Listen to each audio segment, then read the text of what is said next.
Hi, and welcome to the Global Current, where Seton Hall's diplomacy students fill you in on what's going on in the world. My name is Amanda Noon, flying solo this week. This week, we cover the typhoon in the Philippines and the assassination of an Iranian deputy minister. In analysis, we will be covering U.S. voting rights in UNESCO, legal dictatorships in Nicaragua, and ongoing Iranian nuclear talks. We will continue discussion of the talks with Dr. Majid Rafizadeh. Thanks for tuning in. First up, staffer Itaya Wakanji details the assassination of the Iranian Deputy Minister of Industries in Tehran last week. Iran's Deputy Minister of Industries, Ramat Abadi, was assassinated on Sunday, November 10, 2013, at approximately 7:50 p.m. local time in an eastern suburb of the capital, Tehran. The deputy minister was shot twice, in the chest and in the head, according to the Iranian news agency, IRNA. CNN quoted the news agency further examined a police report which said he was believed to have been shot by an unidentified assassin who was traveling with him, since there were no damages to his car windows and 2 bullet casings were found on the floor of the passenger seat. Ramat Abadi, along with being the Deputy Minister for Industry, was also the Minister for Mines and Commerce in President Hassan Rouhani's current administration. Rouhani has been viewed by many as more moderate than the last government under former President Mahmoud Ahmadinejad. The minister was not a high-profile figure and does not seem to have any direct connection to the nuclear program. Abadi's assassination is the second killing of government officials in past few days. An Iranian Sunni group claimed responsibility for the earlier killing of a state prosecutor last Wednesday near the border with Afghanistan. No group has claimed responsibility for Abadi's death. Hence, the assassination is believed by some to be based on his personal life rather than on his official capacity. Iran has long accused Israel as responsible for the assassination of its top officials, especially 5 nuclear scientists in 2007, as part of plots to disrupt Iran's nuclear programs. Abadi's death, however, does not seem to be related to Tehran's nuclear dispute with the international community. According to Reuters, the Med semi-official news agency quoted Tehran police officer Colonel Alireza Merabi saying the likelihood is that the killing of Mr. Ramat Abadi happened through a personal motive and talks of assassinations and political issue is not involved. It's been Eitayo Akonji for the Global Current. And now, Dina El Said discusses the typhoon in the Philippines. Tacloban on Friday, November 8, Typhoon Haiyan hit the eastern seaboard of Philippines. Super Typhoon Haiyan made 6 landfall in central Philippines, first in Guinan, eastern Samar on Friday at 4 a.m. The second landed in Tolosa, Leyte, and the third and fourth in Cebu province in Deng, Bantayan, and Bantayan Island, respectively. Its fifth landfall was recorded in Concepcion, Iloilo, and the devastation was concluded when it hit Palawan. Typhoon Haiyan finally exited the Philippine area Saturday, November 9, by dissipating over the South China Sea. It created winds of 147 miles per hour that gusted to 170 miles per hour, and the storm surge caused seawater to rise 20 feet. By those measurements, Haiyan was comparable to a strong Category 4 hurricane in the U.S., nearly in the top Category 8-5.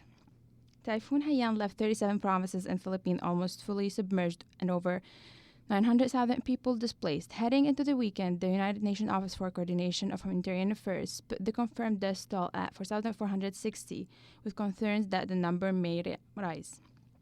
On Samar Island, adjacent to Tacloban, almost 600 people were confirmed dead in Baisi town and another 2,000 reported missing. But there are still other towns on Samar that have not been reached. Power is knocked out along with the cell towers, thus communication is only possible by radio. According to Richard Gordon, the head of Red Cross in Philippines, official estimate of 10,000 people have died in Tacloban City and elsewhere. He told the BBC that hundreds of thousands of people are displaced. Philippines has announced a state of emergency, which include curfews, price and food supply control, military or police checkpoints, increased security patrols. Citizens are now struggling to survive without food, shelter, or clean drinking water. Rescuers also faced blocked roads and damaged airport as they tried to deliver desperately needed tents, food, and medicine to typhoon-devastated eastern Philippines. UN Secretary General Ban Ki-moon has called for a massive response to humanitarian disaster in the Philippines. This was Dina El Sayed for the Global Current. In our first analysis piece, Adam Bergdorf discusses the implications of the loss of U.S. voting rights in UNESCO. When UNESCO, the United Nations Educational, Scientific, and Cultural Organization, voted to allow Palestine as a full member in November 2011, they knew they were going to make waves. Almost immediately afterward, the United States made a splash, announcing that it would be suspending its annual contribution to UNESCO of nearly $70 billion US. This accounted for almost 22% of UNESCO's total budget. The U.S. government stated it opposed what it called unilateral moves to create a state of Palestine by UNESCO, an international body comprised of 195 member countries and 9 associate members, and furthermore stated that such a vote went directly against the United States' own singular efforts to restart the peace talks between the two countries. For a while, it seemed the only one to get wet was UNESCO itself. That changed on November 8th this year, as UNESCO officially suspended the United States voting rights in the organization. Irina Bokova, Director General of UNESCO, stated, quote, "I deeply regret this. This is not some kind of punishment on behalf of UNESCO for non-payment. It's just our rules." Certainly no amount of the irony of that statement was lost on the Obama administration, who insisted back in 2011 that cutting funding to UNESCO was not something they wanted to do, but it was just our laws that forced them to. Delivering a speech in UNESCO's General Conference in response to this news, U.S. Ambassador to UNESCO David Killian had this to say. The deep and continued engagement of the United States in UNESCO will be maintained. UNESCO matters to the United States. The United States is at the table. Just as we were present for UNESCO's founding 68 years ago, the United States remains as committed to UNESCO's mandate and purpose today. Ambassador Killian is correct. The United States has always fully supported UNESCO mandate, except for the 20-year period where the U.S. completely withdrew from UNESCO, only returning in 2003, along with then-President George W. Bush's enthusiastic support for future UNESCO education initiatives to be launched in countries like Iraq and Afghanistan. To sum up the situation between UNESCO and the U.S. bluntly, it's a mess.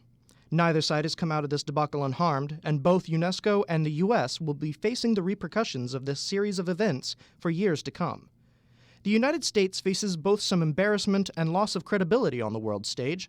The vote to allow Palestine membership in UNESCO showed the already deep division between the U.S. and the global community. For starters, the United States was one of only 14 countries to vote no on allowing Palestine full membership, versus the 107 countries that voted yes. Also worth note was that the BRICS countries, Brazil, Russia, India, China, and South Africa, all voted yes, showing another disconnect between these rapidly developing countries and U.S. foreign policy. It is also expected that the United States will fail in its upcoming bid to place 2 sites on the World Heritage List.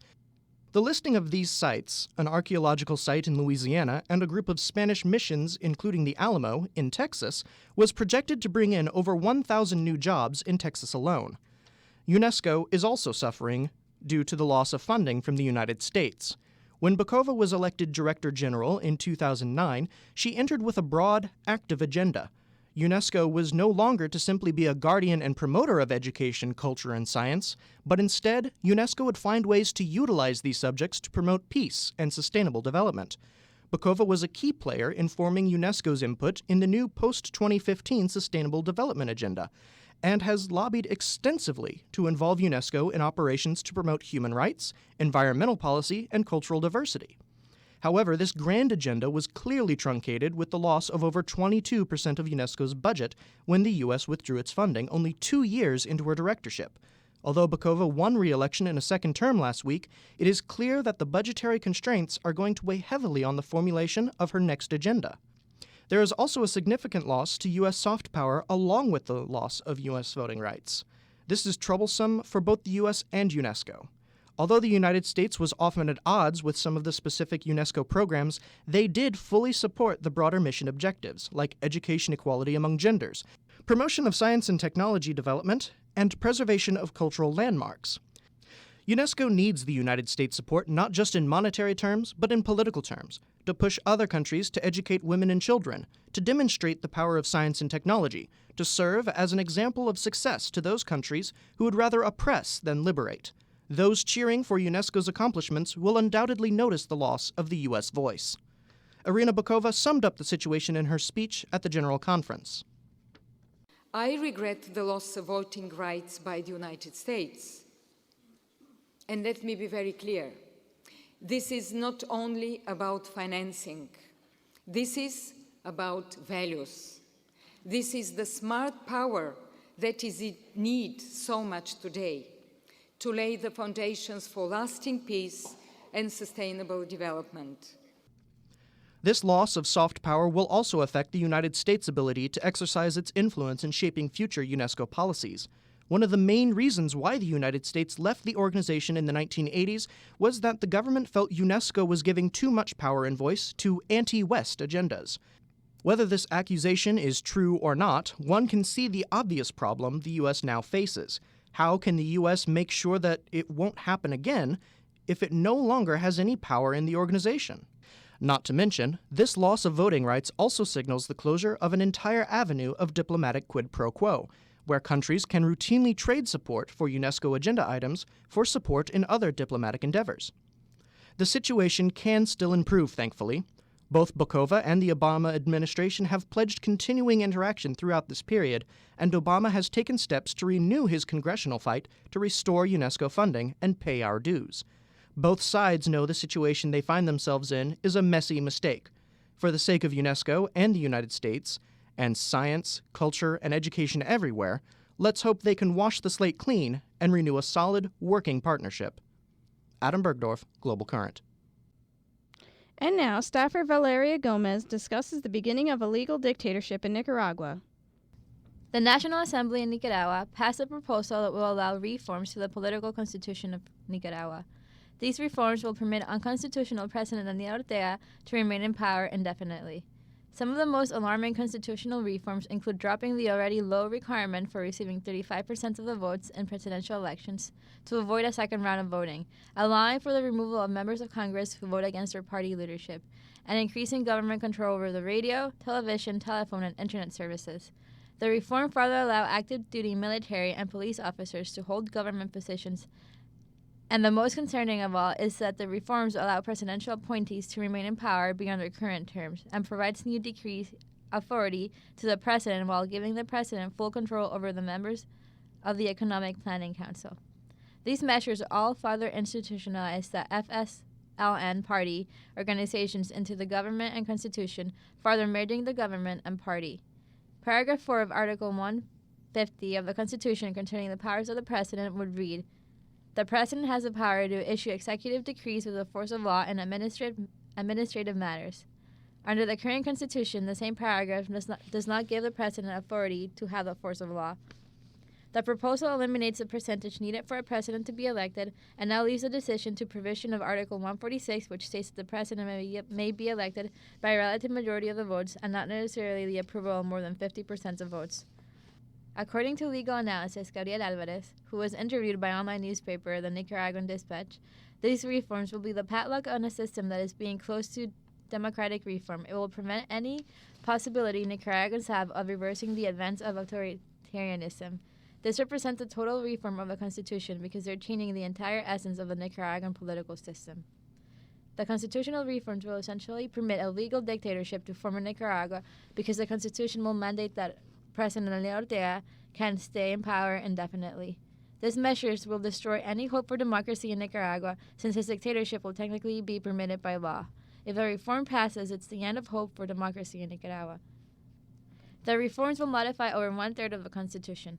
FSLN party representative Edward Castillo said they hope to approve the reforms by the end of the year and stated that the new reforms will make Nicaragua a direct democracy.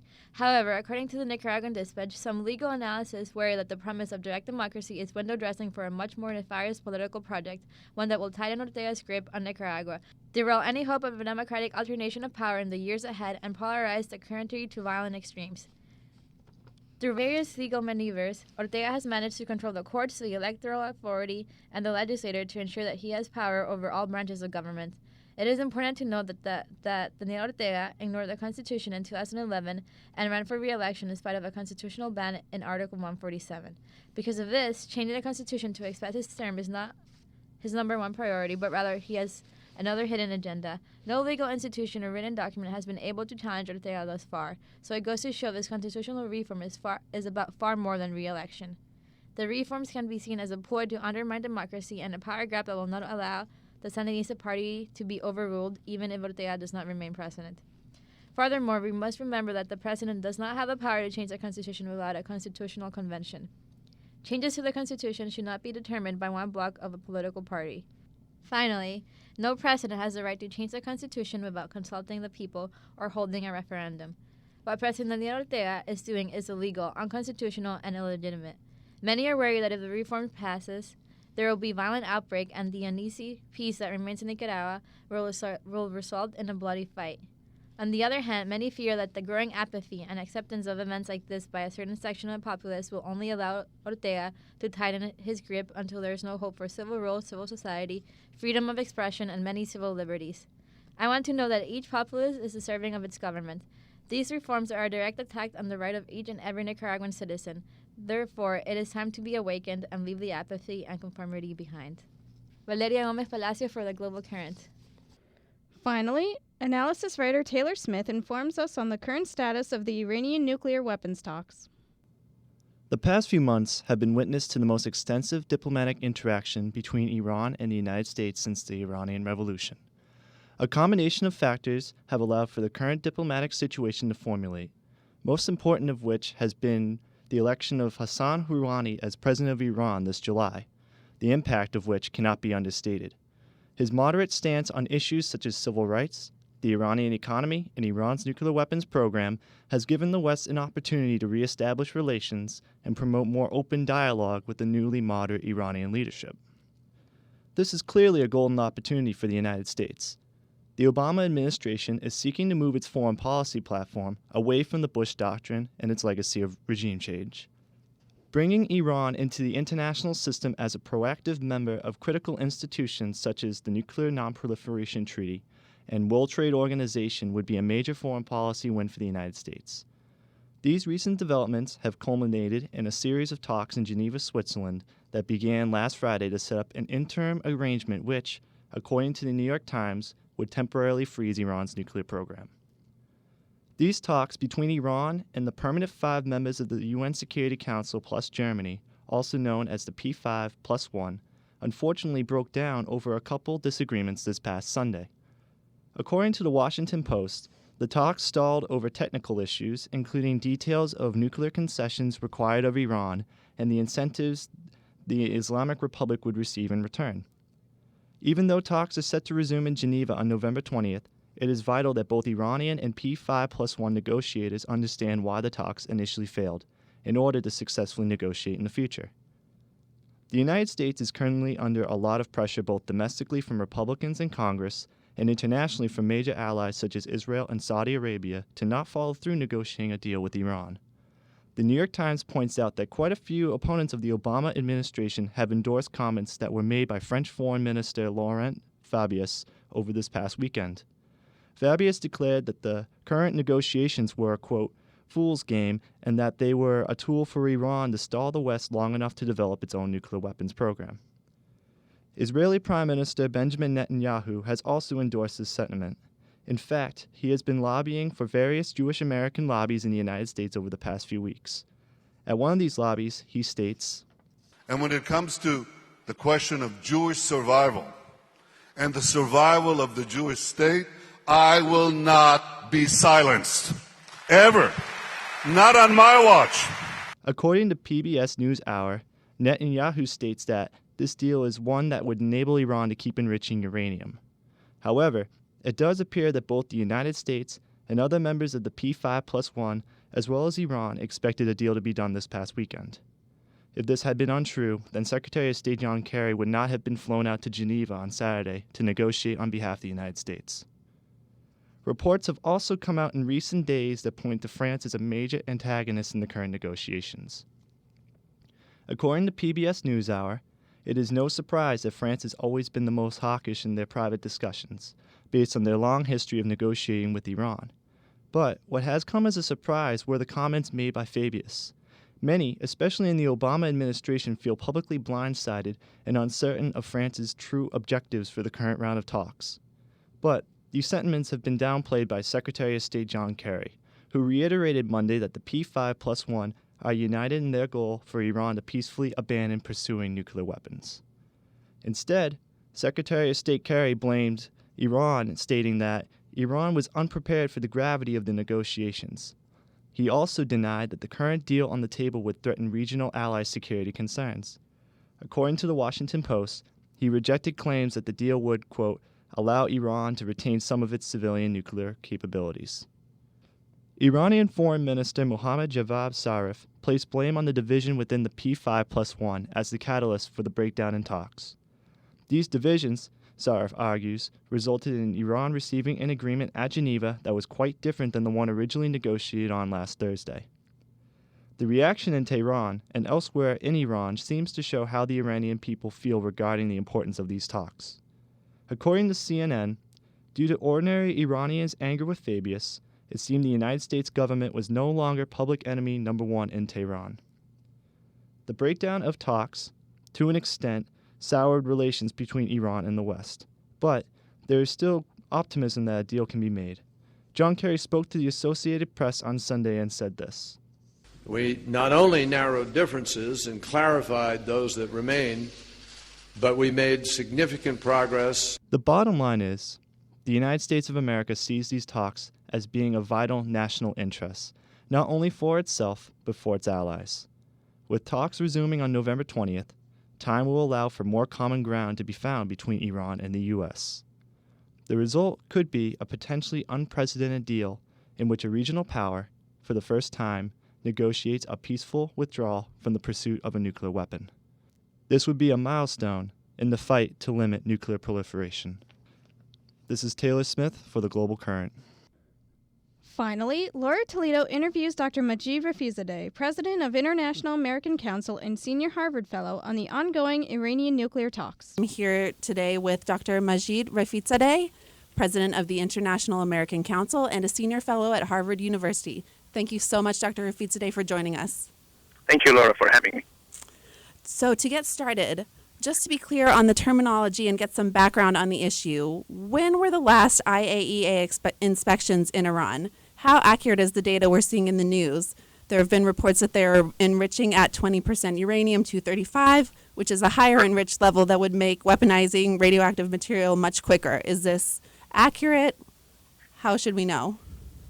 All right. Well, Iran, according to the most recent report by the IAEA, they have near approximately 440 pounds of highly enriched uranium at 20%. And the argument is that if Iran, the scientific argument is that if you have nearly 550 pounds of highly enriched uranium at 20%, you can create the first nuclear warhead. The IAEA inspection has been going on for a long time, for over a decade in Iran, but the issues has been that they don't have access to all locations, nuclear reactors in Iran. One of them is, for instance, Parchin, which is it's located in southeast of Tehran, and they believe that it's been the place that there were some experiments were done in this place for